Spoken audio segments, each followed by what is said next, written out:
Hello दोस्तों, आप सबके पॉपुलर डिमांड पे आज हम paper 4 Indian constitution and polity, public administration and good governance का क्वेश्चन पेपर लेके आए हैं 6 जेपीएससी का। भारतीय संविधान व राजनीति, लोक प्रशासन तथा सुशासन।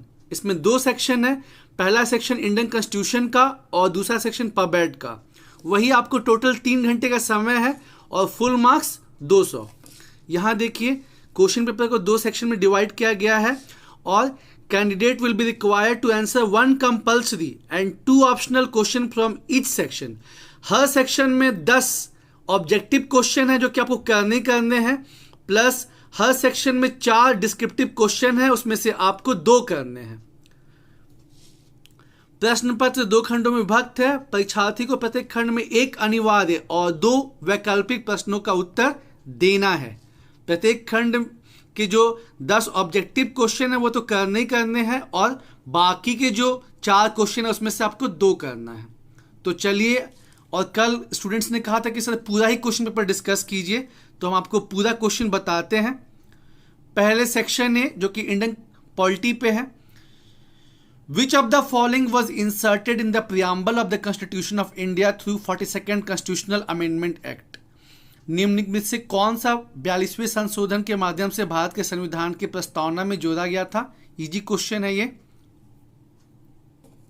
सी इसका आंसर हो जाएगा। क्वेश्चन नंबर 2, मौलिक कर्तव्यों को भारतीय संविधान के किस भाग में दिया गया है? Fundamental duties. Easy question, part 4A में। क्वेश्चन नंबर 3, इंडियन पार्लियामेंट, भारतीय संसद में क्या क्या आता है? इजी क्वेश्चन है, राष्ट्रपति, राज्यसभा, लोकसभा। देखिए जो इंडियन पॉलिटी का ऑब्जेक्टिव क्वेश्चन था वो इजी था, कोई दिक्कत नहीं हुआ था, लेकिन अभी हम जब पबैड का देखेंगे ना तब दिमाग खराब होगा। क्वेश्चन नंबर 4, कौन से कॉन्स्टिट्यूशन का जो आर्टिकल है वो डील करता है रिट से? ये भी इजी क्वेश्चन है। आर्टिकल 32 अनुच्छेद 32, इसको अंबेडकर साहब ने सोल ऑफ द कॉन्स्टिट्यूशन कहा था। क्वेश्चन नंबर 5, लोकसभा के पहले स्पीकर का नाम बताइए। Again easy question, GV Malvankar साहब। Question number 6, a bill is deemed to be a money bill if it contain provision dealing with matters relating to. ठीक है, 110 अनुच्छेद के अनुसार एक विधेयक जो है वो वित्त विधेयक माना जाता है यदि इसमें संबंधित प्रावधान शामिल है।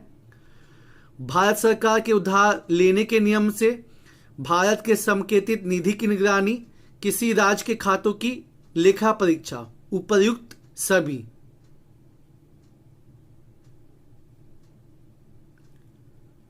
तो इसका हो जाएगा all.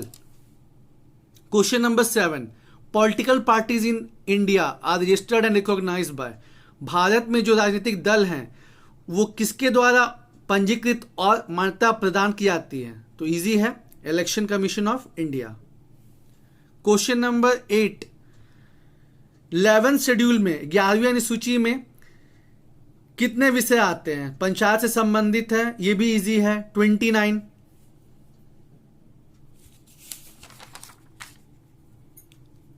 Question number 9, in India national Panchayati Raj day, राष्ट्रीय पंचायत दिवस कब मनता है? 24 अप्रैल।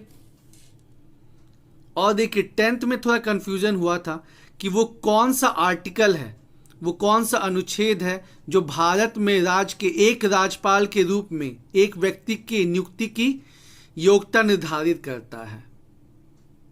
आपको जो ध्यान में है तो आपके लिए इजी है, जो ध्यान में नहीं है तो फिर यहां दिक्कत हो सकता है। अब ये 10 ऑब्जेक्टिव क्वेश्चन थे, हर क्वेश्चन जो है 2 नंबर का था। ठीक है, यानी कि आपका हो गया ये 20 नंबर।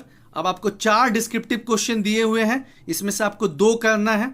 आइए देखते हैं क्वेश्चन को, और हर क्वेश्चन जो है 40 नंबर का है। पहला क्वेश्चन जो है, कंपेरिजन बिटवीन फंडामेंटल राइट्स और फंडामेंटल ड्यूटीज। क्या बोलता है? Fundamental rights in India are over stressed while fundamental duties are under emphasized. Do you agree? Give reasons to support your answer. Bharat में जो मूल अधिकार है उन पर अत्यधिक बल दिया जाता है, जबकि मूल कर्तव्यों को कम महत्व दिया जाता है। क्या आप सहमत हैं? तो देखिए यहाँ पे कीवर्ड्स क्या क्या है? Fundamental rights, over stressed, fundamental duties under emphasise, मतलब जो मूल अधिकार है उन पे अत्यधिक बल दिया जाता है और जो मूल कर्तव्य है उनको कम महत्व दिया जाता है। सही बात है। Do you agree? तो गिव रीजंस आपको देने हैं। कैसे भाई? ठीक है, जैसे फंडामेंटल ड्यूटी में 11 चीज़ हैं, लेकिन आप बहुत कम ही देखेंगे जो जो उसमें मेंशन है उसका मतलब सम्मान किया जाता है। और जो फंडामेंटल राइट्स है उसकी चर्चा हर छोटी मोटी बातों पे, यदि ये मेरा मौलिक अधिकार है, इसका हनन हो रहा है, करते हैं। फंडामेंटल ड्यूटी क्या है? नागरिकों की, इंडियन सिटीजन की जो ड्यूटी है वो देश के प्रति, वह फंडामेंटल ड्यूटी है। तो वहाँ पे नागरिक जो है अपना कर्तव्य नहीं निभाते हैं, लेकिन जो उनको सरकार से चाहिए उसमें सरकार थोड़ी भी इधर उधर होती है तो बस तुरंत बोलते हैं कि हाँ हमारे मौलिक अधिकार का हनन हो रहा है, हमारा फ्रीडम छीना जा रहा है। तो इसको आपको इलाबरेट करना है। तो आपको जो है फंडामेंटल राइट्स के बारे में पहले बताना है, फिर फंडामेंटल ड्यूटीज़ के बारे में बताना है, फिर आप जो है एग्जाम्पल देख के बता सकते हैं कि कैसे फंडामेंटल राइट्स अपने देश में ओवर स्ट्रेस्ड है और फंडामेंटल ड्यूटीज़ जो है अंडर एम्फेसाइज है। आप इसको काट भी सकते हैं, मतलब आप इसके साथ भी जा सकते हैं और इसके अगेंस्ट भी जा सकते हैं, पर आपके पास फैक्ट्स और लॉजिक होने चाहिए आपके बातों को सपोर्ट करने के लिए। Question number 3, examine the power and functions of Indian prime minister specially in post liberalisation era. मतलब एलपीजी एरा के बाद, यानी कि 1991 के बाद जो है जो भारतीय प्रधानमंत्री हैं उनकी शक्ति और उनके कार्यों का परीक्षण कीजिए। तो आप जो है 1991 से जो है पीएम का बता सकते हैं और क्या क्या चेंजेस देखने को मिले हैं। जैसे कि हम देखें कि जो भारत सरकार है उसका रोल किस प्रकार से, पहले हर चीज़ भारत सरकार ही करता था, लेकिन किस प्रकार से जो है उसका रोल जो है फैसिलिटेटर का हो गया है। साथ ही साथ और एक नया ट्रेंड क्या देखने को मिला कि पहले जो है बस कांग्रेस जो पार्टी है एक सिंगल पार्टी का सब कुछ होता था और वो अपने हिसाब से करते थे। ठीक है, पीएम जो होते थे सर्वे सर्वा होते थे, क्योंकि मिली जुली सरकार होती नहीं थी, अपने हिसाब से काम करते थे। तो 1991 से जो है कैसे जो मल्टी पॉलिटिकल पार्टी के सिस्टम आया वो कैसे कैसे बदलाव होना स्टार्ट हुआ, और फिर 2014 में जब मोदी सरकार बनी तो फिर से कैसे सेंट्रलाइजेशन जो है, इवन दो जो है मोदी सरकार जो है यहाँ भी मतलब बहुत पार्टी ने मिलकर बनाई है, लेकिन बीजेपी का क्या है वहाँ पे मतलब बहुत अच्छा पकड़ है। तो ये सब चीज़ को आपको कंपैरिजन करना है 2 फेज में। पहले तो आप ये बताइए कि 1991 से जो है कैसे मल्टी पॉलिटिकल सिस्टम पार्टी बहुत ज़्यादा बढ़ गई, तो जो है सबको जो साथ में लेके चलना पड़ा, तो बहुत ज़्यादा उससे जो है नुकसान भी हुआ, फ़ायदा भी हुआ तो नुकसान भी हुआ। फ़ायदा किस चीज़ का हुआ? फेडरलिज्म का। चूँकि आपके साथ रीजनल पार्टीज भी मिली जुली सरकार है तो आपको राज्यों का भी हक का बहुत मतलब ध्यान देना है, लेकिन कुछ कुछ नुकसान भी हुआ। और फिर बाद में क्या हुआ कि 2014 से जब सेंट्रलाइजेशन हो गया तो फिर उसका कुछ पॉजिटिव है तो कुछ निगेटिव है। पॉजिटिव ये रहा कि सरकार जो है बहुत अच्छे से डिसीजन तुरंत ले पाई, और निगेटिव ये रहा कि जो फेडरलिज्म है कि सेंटर स्टेट मिलके काम करेंगे, वहाँ पे कुछ नुकसान पहुँचा है। तो दोनों पहलुओं को आपको इसमें दिखाना है।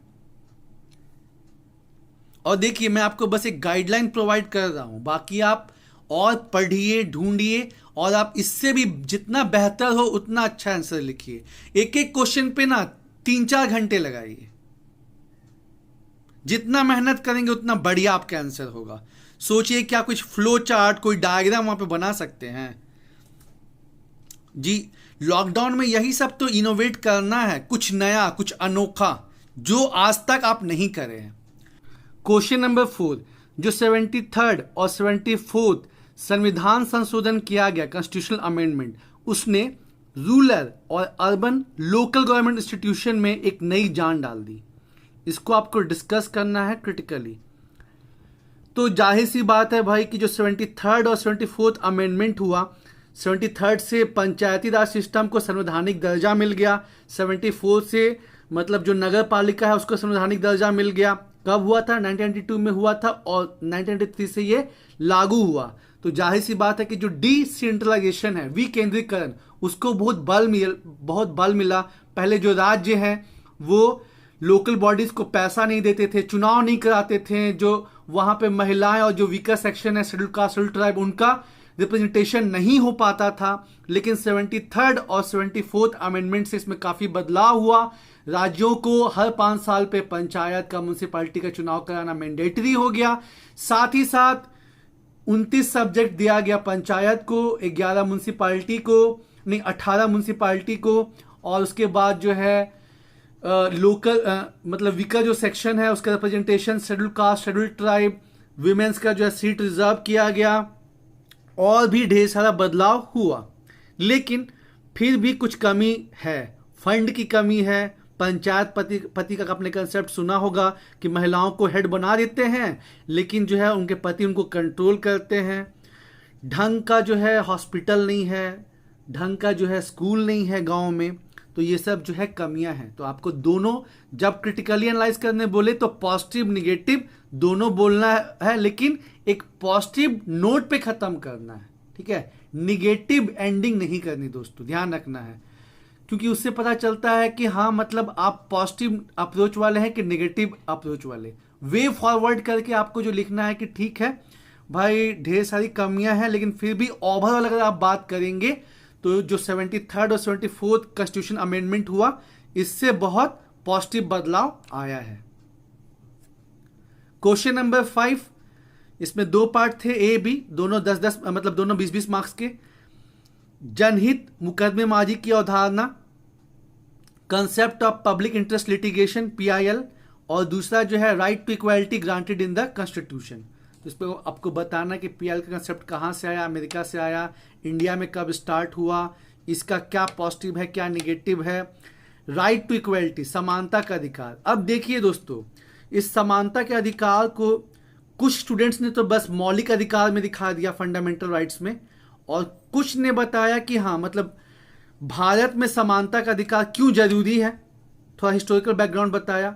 फिर बताया कि अपने संविधान में कहाँ कहाँ इसको दिया गया है, प्रियम्बल में दिया गया, उद्देशिका में, फिर आपका जो है फंडामेंटल राइट में दिया गया है, मौलिक अधिकारों में दिया गया है, फिर आपका DPSP में दिया गया है, राज के नीति निर्देशक सिद्धांत। तो मैंने वही आपको कहा था कि आप जितना आंसर राइटिंग प्रैक्टिस करेंगे उतना आपके आंसर में निखार आएगा, और उतना नया नया डायमेंशन जो है आप अपने आंसर में दिखा पाएंगे। और अगर नहीं करेंगे तो सीधे लिखेंगे अच्छा राइट टू इक्वालिटी ये तो दिया है मौलिक अधिकार में, और सीधे लिख देंगे कि यह आर्टिकल 14 से लेके जो है आर्टिकल 18 तक आप मेंशन कर देंगे। अब आइए सेक्शन बी। सेक्शन बी ने बहुत बैंड बजाई थी, और इसका ऑब्जेक्टिव क्वेश्चन भी जो है वो बहुत टफ, 10 ऑब्जेक्टिव क्वेश्चन 20 मार्क्स का, और फिर आपको जो है 2 क्वेश्चन और अटेम्प्ट करने थे। तो देखिए, जिन्होंने पबेड अच्छे से पढ़ा उनका तो काम बन गया, लेकिन मैक्सिमम स्टूडेंट को जो है ऑब्जेक्टिव में भी काफी दिक्कत आई। Who has coined the acronym POSDCORB? POSDCORB जो है इसका किसने बनाया था? Mooney, Gulick, Urwick, Henri Fayol. Question number 2, which one of the following thinkers favour similarities in पबेड एंड प्राइवेट एडमिनिस्ट्रेशन? कौन से जो चिंतक थे उन्होंने लोक प्रशासन तथा निजी प्रशासन में समानताओं का समर्थक किया? पूरा थिंकर्स पे क्वेश्चन पूछा गया है, और ये सिलेबस में मेंशन है। Question 3, if our civilisation fails it will be mainly because of a breakdown of administration. यदि हमारी सभ्यता विफल होती है तो यह मुख्यतः प्रशासन के ध्वस्त होने के कारण होगा। यह कथन किसका है? मैंने भी दोस्तों पबेड अच्छे से नहीं पढ़ा था, इसलिए मुझे भी बहुत दिक्कत आई और बहुत ही गंदा परफॉर्मेंस हुआ मेरा पब्लिक एडमिनिस्ट्रेशन में। क्वेश्चन नंबर 4, रॉ जो है रिसर्च एनालिसिस विंग, ये किसका पार्ट है? Ministry of home affairs, cabinet secretariat, PMO या मिनिस्ट्री ऑफ एक्सटर्नल अफेयर्स? देख ही रहे हैं कैसा क्वेश्चन है। बहुत से स्टूडेंट्स का कहना था कि जो स्पर्धा पब्लिकेशन के जो मतलब हर पेपर के लिए पेपर 1, पेपर 2, पेपर 3 के लिए जो स्पेशल बुक आती है वहां से ये क्वेश्चन डायरेक्ट उठा लिए गए थे, पर मैंने वो देखा ही नहीं था और ना ही पबेड ठीक से पढ़ा था, इसीलिए यहां पे मुझे कम से कम 20 से 25 नंबर का 20 नंबर से 25 नंबर का जो है बाकी स्टूडेंट से जो है नुकसान हो गया। क्वेश्चन नंबर 5, ये इजी क्वेश्चन है। नीति आयोग जो है कब एग्जिस्टेंस में आया? 1 जनवरी 2015, ये मुझे पता था। यूपीएससी और जो स्टेट पब्लिक सर्विस कमीशन है, ये कौन से आर्टिकल में मेंशन किया गया है? भारत के संविधान के निम्नलिखित में से किस अनुच्छेद के अंतर्गत संघ लोक सेवा आयोग और राज्य सेवा आयोग का प्रावधान दिया गया है? उसके बाद फिर एक थिंकर पे आ गया, who among the following is concern with the concept of development administration? विकास प्रशासन की अवधारणा किससे संबंधित है? फिर यूनाइटेड नेशन जो है उसने कुछ कैरेक्टरिस्टिक बताए हैं गुड गवर्नेंस के, तो आपको बताना है कि इनमें से कौन सा वो नहीं है।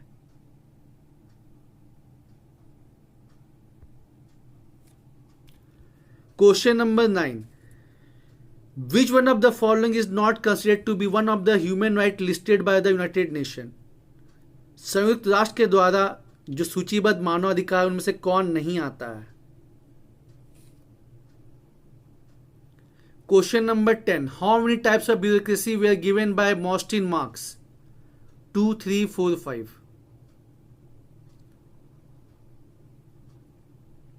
तो ये तो 10 खतरनाक ऑब्जेक्टिव क्वेश्चन थे, 2-3 को छोड़ के। अब आइए इसका डिस्क्रिप्टिव पे, मतलब ये 10 क्वेश्चन तो ऑब्जेक्टिव आपको करने हैं। अब आइए डिस्क्रिप्टिव पे। पहला question, discuss the meaning and significance of public administration in post globalised world. ये इजी क्वेश्चन है, क्योंकि पब्लिक अगर आप पढ़ते हैं तो ये क्वेश्चन देखना ही देखना होता है कि वैश्वीकरण उपरांत की दुनिया में लोक प्रशासन के अर्थ तथा महत्व की विवेचना कीजिए। और जेपीएससी का हर डिस्क्रिप्टिव क्वेश्चन जो है वो 40 नंबर का होता है, ध्यान रखिएगा।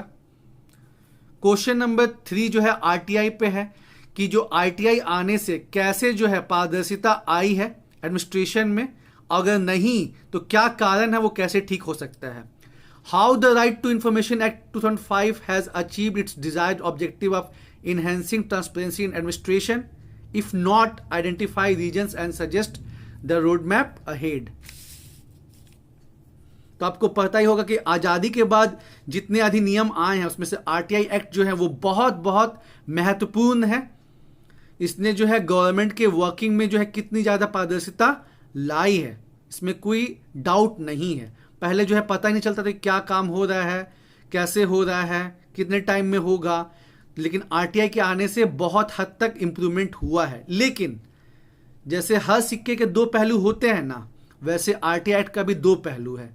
बहुत लोग बिना वजह भी जो है आरटीआई एक्ट का इस्तेमाल करते हैं और सरकारी काम को बाधित करते हैं। साथ ही साथ जो भी आरटीआई एक्टिविस्ट है, जिसको हम विसल ब्लोअर बोलते हैं, उनकी काफ़ी हत्याएं कर दी गई हैं। तो ये भी एक समस्या है, तो वो सब भी आपको इसमें मेंशन करने का है। क्वेश्चन नंबर 4 में 2 पार्ट है, ए बी। अगेन ये भी 20 नंबर का, ये भी 20 नंबर का। पहले में पूछा गया था composition and role of finance commission, वित्त आयोग का गठन और भूमिका, और दूसरे में role of chief secretary in state administration. तो मैंने तो यही वाला क्वेश्चन अटेम्प्ट किया, ये मुझे ठीक से पता था। फाइनेंस कमीशन का पहले आर्टिकल लिख दिया, कौन सा आर्टिकल में मेंशन है, 280 में। उसके बाद उसके कॉम्पोजिशन के बारे में बताया, फिर जो है 14 कमीशन के बताया कि क्या क्या है, उसका कुछ कुछ पॉइंट डाल दिया। और इसमें जो है role of chief secretary in state administration, उसके बारे में बताया। Question number 5, discuss critically the organisation and working of disaster management machinery in India. भारत में आपदा प्रबंधन तंत्र के संगठन तथा कार्यकरण का आलोचनात्मक विवेचना कीजिए। तो देखिए, क्रिटिकली मतलब पहले तो आपको ये बताना है, डिजास्टर मैनेजमेंट अथॉरिटी, ठीक है, 2005 में मतलब एक्ट बना था, ठीक है। सुनामी आने के बाद, सुनामी दिसंबर 2004 में आया था, उसके बाद जो है डिजास्टर मैनेजमेंट एक्ट बना था। उसके बाद जो है उसमें त्रिस्तरीय, नेशनल लेवल पे एनडीएमए, स्टेट लेवल पे एसडीएमए और फिर आपका डीडीएमए, ऐसे करके 3 लेवल पे अथॉरिटी बना। साथ ही साथ जो है और भी बहुत सारे चेंजेस हुए, आप इसको पहले ट्राई कीजिए और फिर उसमें क्या क्या कमियां रह गई वो आपको बताना है। बहुत बहुत इंपॉर्टेंट क्वेश्चन है ये।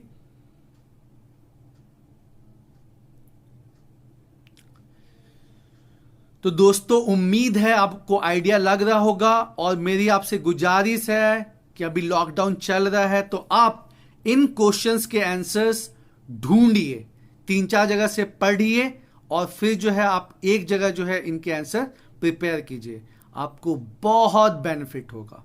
तो all the best and thank you.